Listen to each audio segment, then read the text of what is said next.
आज हम बनाएंगे बहुत ही ज़्यादा क्रिस्पी और खस्ता नाश्ता। इसके आगे समोसा कचौरी भी फेल है। जी हाँ फ्रेंड्स, एक बार आप इस इजी सी रेसिपी को ज़रूर से बना के देखिएगा। आप सभी को बहुत ज़्यादा पसंद आएगी। बहुत ही झटपट बन जाती है, बिना तैयारी के बन जाती है। फटाफट से बनने वाला ये नाश्ता बहुत ही लाजवाब बनता है, जो बाहर से क्रिस्पी और अंदर से आलू की चटपटी स्टफिंग के साथ बहुत ही लाजवाब हमारा ये नाश्ता बनके तैयार होगा। फटाफट इंस्टेंट बनने वाला नाश्ता है। तो अगर आपको छोटी मोटी भूख लग रही हो या आप कुछ बाहर से मंगाने का सोच रहे हो, तो बिल्कुल भी मत लाइएगा और फटाफट से इस नाश्ते को घर में बनाइएगा। आप सभी को बहुत ज़्यादा पसंद आएगी, इतनी पसंद आएगी कि आप बाहर से कचौरी समोसे लाना भूल जाएंगे। तो हेलो फ्रेंड्स, मैं हूँ रेशमा और मेरे चैनल पर आप सभी का बहुत स्वागत है। रेसिपी अच्छी लगी तो लाइक सब्सक्राइब जरूर से कीजिए। तो चलिए इस यूनिक सी रेसिपी को बनाना शुरू करते हैं। तो यहाँ पर हम 1 कप गेहूं का आटा ले लेंगे। तो ये नाश्ता क्रंची क्रिस्पी के साथ टेस्टी और हेल्दी भी बनने वाला है। स्वाद अनुसार हम यहाँ पर नमक ऐड कर देंगे और 2 टेबल स्पून हम यहाँ पर ऑयल डालेंगे। तो मैंने यहाँ पर रिफाइंड ऑयल डाला है, आप चाहो तो यहाँ पर घी भी डाल सकते हो। पर हम ये नाश्ता ऑयल से तैयार करेंगे और बहुत ही ज़्यादा टेस्टी और क्रंची क्रिस्पी बनेगा। तो हमें इस मोइन को अच्छे से मिक्स कर देना है। जो हमने इसमें तेल डाला है, तो हमें यहाँ पर आटे में अच्छे से मिक्स कर देना है। तो आटे से ये नाश्ता और भी ज़्यादा हेल्दी हो जाता है। फिर हम क्या करेंगे कि इसमें थोड़ा-थोड़ा पानी डालकर इसका एक टाइट डो लगा लेंगे। तो ध्यान रखिए फ्रेंड्स, हमें यहाँ पर टाइट डो लगाना है। मतलब इसका जो डो है बिल्कुल भी सॉफ्ट नहीं होना चाहिए। जैसे हम रोटी चपाती के लिए डो लगाते हैं, उससे भी थोड़ा इससे का डो टाइट होना चाहिए। आप ज़्यादा भी हार्ड डो मत लगाइएगा, नहीं तो जो हमारे स्नैक्स है बहुत ही ज़्यादा कड़क से बनेंगे। तो मतलब रोटी से थोड़ा-सा आप इसे टाइट रखिएगा। तो मैं आपको आगे बता दूँगी इसकी कितनी कंसिस्टेंसी हमें रखनी है।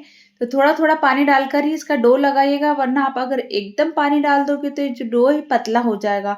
तो सॉफ्ट डो हमें यहाँ पर बिल्कुल भी नहीं चाहिए। तो मैं इस आटे को गूँध रही हूँ, तो आप समझ गए होंगे कि कितना टाइट ये रहना चाहिए। तो ये देखिए, रोटी से हल्का-सा टाइट लगा दीजिएगा। बस अच्छे से मिक्स कर लेंगे, अच्छे से इसे चिकना करके इसे रख देंगे। तो ये देखिए, इस तरह से थोड़ा-सा ये टाइट होना चाहिए। फिर हम इसे ढक कर थोड़ी देर रेस्ट पे रख देंगे, जब तक हम इसकी टेस्टी सी चटपटी सी स्टफिंग तैयार कर लेते हैं। तो यहाँ पर हमने 3 आलू लेने हैं। तो ये मीडियम साइज के उबले हुए आलू हमने यहाँ पर लिए हैं। तो अगर आपके आलू बड़े हैं तो आप 2 ही आलू लीजिए। मेरे मीडियम साइज के थे इसलिए मैंने यहाँ पर 3 लिए हैं। तो इसे जो बारीक वाला कद्दूकस आता है उससे अच्छे से ग्रेट कर लेंगे। तो हम बारीक वाले से ही इसे ग्रेट करेंगे, क्योंकि हमें यहाँ पर लम्स या गुठली बिल्कुल भी नहीं चाहिए आलू की। फिर इसमें 1/4 टीस्पून काली मिर्च का पाउडर हमने दरदरा पीस के इसमें डालना है। 1 टीस्पून हम यहाँ पर आमचूर पाउडर डालेंगे। अगर आपके पास ये नहीं है तो आप चाट मसाला भी यहाँ पर डाल सकते हो, या फिर कोई सा गरम मसाला भी आप इसमें ऐड कर सकते हो। हाफ टी स्पून हम यहाँ पर चिली फ्लेक्स डालेंगे, 1/4 टीस्पून हल्दी पाउडर डालेंगे, 1/4 टीस्पून जीरा पाउडर इसमें डालेंगे और स्वाद के अनुसार हम यहाँ पर नमक को डाल देंगे। फिर साबुत जीरा हम यहाँ पर डालेंगे, हाफ चम्मच जीरा हमने यहाँ पर डाला है। तो अच्छे से हम इसे मिक्स कर देंगे। तो फटाफट से बनने वाली रेसिपी झटपट से बन जाती है, बहुत ही कम समय में बनती है और घर के ही रखे सामानों से बन के कंप्लीट हो जाती है। तो फटाफट से बनने वाली रेसिपी अगर आपको अच्छी लगे तो लाइक सब्सक्राइब जरूर से कीजिए फ्रेंड्स।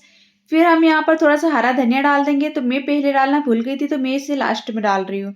थोड़ा सा हम हाथों में ऑयल लगा देंगे और एक अच्छे से इसे मिक्स कर देंगे। तो चटपटी सी स्टफिंग हमारी फटाफट से बनके तैयार हो गई है। तो फिर हम इसके लिए स्लरी तैयार कर लेंगे। तो हम यहाँ पर 2 टेबल स्पून मैदा ऐड कर रहे हैं। आप चाहो तो यहाँ पर गेहूं का आटा भी इसमें डाल सकते हो, या फिर आपके पास कॉर्नफ्लोर हो तो 2 टेबल स्पून आप कॉर्नफ्लोर भी यहाँ पर डाल सकते हो। फिर हम यहाँ पर हाफ टी स्पून सफ़ेद तिल डालेंगे। तो मेरे घर के तिल है इसलिए इसमें ब्लैक तिल और वाइट तिल दोनों मिक्स है। तो आपके पास अगर वाइट हो तो आप वाइट ही ले लीजिएगा। तो हाफ टी स्पून हमने यहाँ पर तिल डाली है, हाफ टी स्पून यहाँ पर कलौंजी डालेंगे। इससे बहुत ही सुंदर हमारा जो नाश्ता बनके तैयार होगा। हाफ टी स्पून हम यहाँ पर चिली फ्लेक्स डालेंगे। अगर आप तीखा कम पसंद करते हो तो आप आपके हिसाब से कम भी कर सकते हो। तो चिली फ्लेक्स को हमने यहाँ पर भी डाला है और हमने स्टफिंग में भी डाला है। तो मिर्च को आप आपके हिसाब से बैलेंस कर लीजिएगा। फिर स्वाद अनुसार नमक ऐड करेंगे और इसमें हरा धनिया को धोकर इस तरह से बारीक कट करके हम इसमें डाल देंगे। फिर इसे हम मिक्स कर लेंगे। तो यहाँ पर थोड़ा सा पानी इसमें डालेंगे। तो पहले हमें यहाँ पर थोड़ा सा पानी इसमें डालना है, नहीं तो अगर आप एकदम इसमें पानी डाल लोगे तो इसमें क्या है कि आटे जो हमने मैदा डाला है वो उसकी गांठें इसमें बन जाएगी, गुठलियाँ बन जाएगी। तो इसलिए हम थोड़ा पानी इसे डाल देंगे और फिर अच्छे से मिक्स करने के बाद हमें थोड़ा पानी और इसमें डालना है। तो जो स्लरी बना रहा है वो नहीं ज़्यादा पतली होनी चाहिए और नहीं ज़्यादा थिक, बस इस कंसिस्टेंसी की हमें यहाँ पर स्लरी बना लेंगे और इसे साइड में रख देंगे। फिर जो हमारा डो है तो ये भी अच्छे से चिकना हो गया है, सॉफ्ट हो गया है, रेस्ट पे रखा था। तो जब तक हम इसे अच्छे से मिक्स कर लेंगे, तो थोड़ा-सा हम इसे मसल-मसल के अच्छे से सॉफ्ट कर लेंगे। तो इसकी हम एक बड़ी-सी लोई बना लेंगे। तो सारे सारे आटे को हम एक साथ ही ले लेंगे और इकट्ठी हम एक लोई बना लेंगे। तो जैसे हम रोटी को चपटा करते हैं बस उसी तरह से हमें इसे हाथों से बेल लेना है। आप चाहो तो इसे किचन टॉप पे भी इसे बेल सकते हो या फिर चकले पे तो ये छोटा पड़ जाएगा क्योंकि हमें इसकी बड़ी-सी रोटी बेलनी है। तो मैं इसे इस पे बेल रही हूँ, इसे अच्छे से बेल लेना है। तो हमें यहाँ पर इसका स्क्वायर शेप में से बेल लेना है। तो अगर हम पहले से ही इसे स्क्वायर शेप में बेलेंगे तो हमें जो इसकी साइड्स किनारी वो ज़्यादा नहीं निकालनी पड़ेगी। अगर आप इसे गोल-गोल बेलोगे तो जो आइट साइड की किनारी वो आपको ज़्यादा निकालनी पड़ेगी, फिर आपको उसे वापस से बेल कर वापस से इस्तेमाल में लेना पड़ेगा। इसलिए हम पहले से ही इसकी किनारी कम निकले इसलिए हम इस तरह से स्क्वायर शेप में इसे बेल लेंगे। तो मैं इसे कितना थिक लगो रखूँगी वो भी मैं आपको बताऊँगी। तो बस इसी तरह से हमें इसे बेल लेना है। तो रोटी से हमें यहाँ पर इसे थोड़ा-सा थिक बेलना है, आप देख सकते हो। रोटी से हमें हल्का-सा इसे थिक बेला है, बस यही इसकी मोटाई चाहिए। फिर जो किनारी है इसकी जो साइड्स है वो हम हल्की-हल्की निकाल लेंगे। तो ये देखिए इसी के लिए हमने यहाँ पर इसे स्क्वायर शेप में बेला था ताकि जो इसकी साइड्स है वो कम निकले। तो ये देखिए अच्छे से हमने बेल लिया है और फिर हम इस पे स्टफिंग को लगा देते हैं। तो स्टफिंग भी हमारी बहुत ही परफेक्ट मेज़रमेंट के साथ मैंने आपको बताई है। तो ये देखिए एक थिक सी लेयर हमें यहाँ पर आलू की स्टफिंग लगानी है। तो हमें यहाँ पर पतली नहीं लगाएँगे, 3 आलू मैंने जितने भी लिए थे वो सारी स्टफिंग मैंने यहाँ पर लगा ली थी। तो आप चाहो तो इसे किसी भी शेप में बना सकते हो, पर ये जो मैं शेप बता रही हूँ आपको बिल्कुल न्यू और यूनिक शेप बता रही हूँ, बहुत ही ईज़ी है, एक ही बार में आपका काम हो जाएगा। मतलब आपको अलग-अलग बार-बार रोटियाँ बेलने की ज़रूरत नहीं पड़ेगी, फटाफट से ये बेला जाएगी एक ही बार में और एक ही बार में हमारी स्टफिंग लग के कंप्लीट हो जाएगी। तो ये देखिए स्टफिंग कितनी परफेक्ट है हमारी, मैं स्पैचुला से फैला रही हूँ तो बहुत ही ईज़िली फैल रहा है। और हाँ, डो का आप गूँथते टाइम ध्यान रखिएगा, थोड़ा-सा टाइट ही डो लगाइएगा क्योंकि मैं आपको बताऊँगी कि टाइट डो क्यों लगाना है हमें। बस इसी तरह से सारी तरफ हम अच्छे से इसके स्टफिंग को फैला देंगे और जो हल्की-हल्की जो किनारी है, वो हम छोड़ देंगे। मतलब जो आटे की जो हमारी किनारी है, वो थोड़ी-थोड़ी हमें छोड़ देनी है क्योंकि हमें उसे बाद में चिपकाना है। वहाँ पर हम स्टफिंग को नहीं लगाएँगे। तो सारी स्टफिंग हमारी बराबर लगनी चाहिए, इस बात का आप ध्यान रखिए। और ये जो स्टफिंग है ना फ्रेंड्स बहुत ही ज़्यादा टेस्टी और चटपटी बनती है। एक बार आप ज़रूर से ट्राई कीजिएगा, बहुत ही पसंद आएगी आपको, बहुत ही ज़्यादा अच्छी लगेगी। आप हर बार इसी तरीके से बनाना पसंद करोगे। तो ये देखिए स्टफिंग हमारी अच्छे से लग गई है, आप देख सकते हो किनारी मैंने हल्की-सी छोड़ी है। फिर हम इसे 3 फ़ोल्ड कर लेंगे, मतलब 3 बार हमें इसे यहाँ पर फ़ोल्ड कर लेना है, ये देखिए। बस जो इसकी किनारी है उस पर हम हल्का-सा पानी लगा देंगे, जिससे क्या होगा कि हम जब इसे फ्राई करेंगे ना तो हमारा जो आटा है, तो ये गेहूँ का आटा है फ्राई करते टाइम खुल जाता है, इसलिए हम यहाँ पर जो किनारी है इस पर हम हल्का-सा पानी लगा देंगे, जिससे फ्राई करते टाइम बिल्कुल भी नहीं खुलेगी।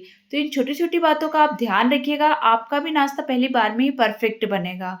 फिर हम चाकू पे थोड़ा-सा आटा लगा लेंगे, तो मैंने यहाँ पर गेहूँ का ही आटा लगा लिया है और फिर आधा इंच के करीब इसकी हम मतलब चौड़ाई रखेंगे और काट लेंगे।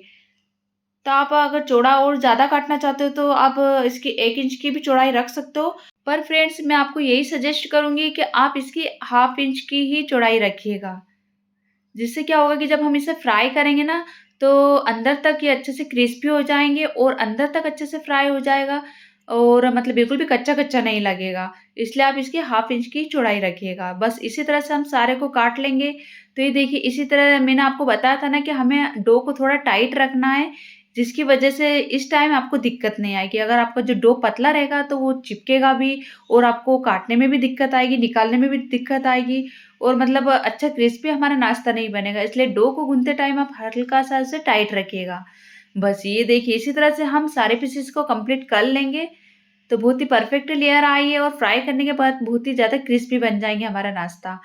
फिर हम स्लरी लेंगे और स्लरी में हम एक पीस को डिप करेंगे और चा चम्मच से हम यहाँ पर इसे अच्छे से स्लरी में डिप कर देंगे। तो ये देखिए, सारी तरफ हमें अच्छे से कोटिंग करनी है, जो हमारा नाश्ता है उस पे अच्छे से कोट हो जाना चाहिए स्लरी का। फिर हम इसे फ्राई कर लेते हैं, तो फ्राई करने के लिए आप ध्यान रखिएगा, जो हमारा ऑयल है वो मीडियम गर्म होना चाहिए और गैस की फ्लेम भी हम यहाँ पर मीडियम रखेंगे, नहीं ज़्यादा कम रखेंगे और नहीं ज़्यादा तेज़। तो अगर आप ज़्यादा तेज़ ऑयल में इसे गर्म करोगे ना, तो सॉरी फ्राई करोगे तो ये जो नाश्ता है बाहर से ब्राउन हो जाएगा और अंदर से कच्चा रहेगा। जो हमने गेहूँ के आटे से इसे बनाया है तो आप ध्यान रखिएगा कि अंदर से ये कच्चा नहीं रहे, इसलिए आप मीडियम फ्लेम पर ही इसे एंड तक फ्राई कीजिएगा। बस 1 मिनट के बाद हम इसे पलट देंगे और अलटते-पलटते हम इसे मतलब अच्छे से ब्राउन होने तक इसे फ्राई कर लेंगे, तो बहुत ही सुंदर लग रहा है ये अभी से। और फ्राई होने के बाद आप देखिएगा बहुत ही अच्छे से कलर आएगा और बहुत ही क्रंची क्रिस्पी हमारे स्नैक्स फटाफट से बन के तैयार हो जाएँगे।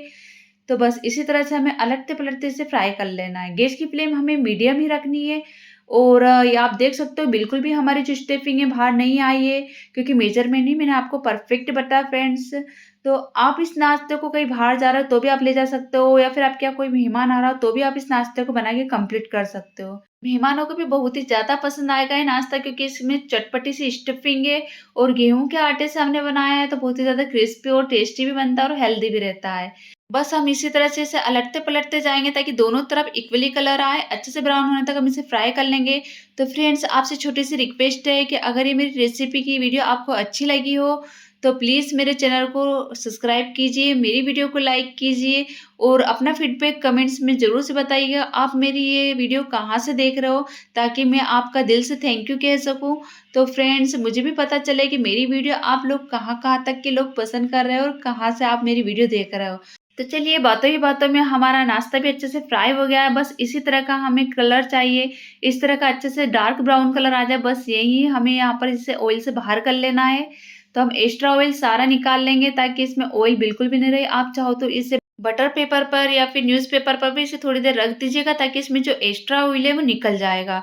तो मैं यहाँ पर थोड़ी देर इसे झारे में ही रखूँगी ताकि जो एक्स्ट्रा ऑयल है वो निकल जाए। टेस्टी क्रिस्पी नाश्ता हमारा बनके तैयार हो गया है, तो बहुत ही मस्त ट्राई रेसिपी फ्रेंड्स, तो एक बार आप ज़रूर से ट्राई कीजिएगा। उम्मीद करती हूँ कि आपको ये रेसिपी बहुत ज़्यादा पसंद आएगी और खाने में भी बहुत ही ज़्यादा टेस्टी लगेगी। आप बाहर की चीज़ें भूल जाएँगी, मेरी गारंटी। इतने ज़्यादा क्रिस्पी और क्रंची कम बजट में ही हमारे घर पे बन के तैयार हो जाते हैं, तो ज़रूर से ट्राई कीजिएगा।